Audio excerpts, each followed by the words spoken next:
अस्सलामुअलैकुम।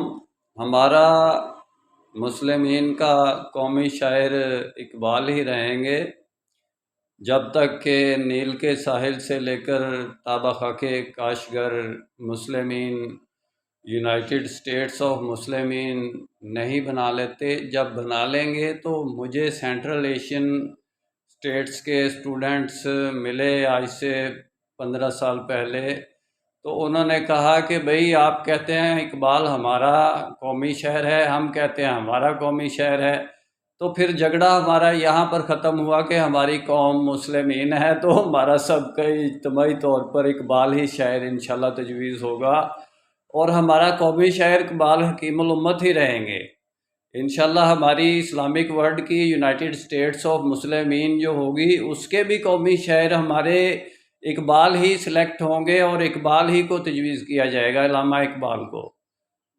तो इंशाल्लाह डिटेल में बात फिर होगी। मेरा काम इस्लामिक वर्ल्ड की अमन और यूनाइटी का है, निस्बत वहदत खिदमत खैर के साथ। अल्लाह हाफिज़।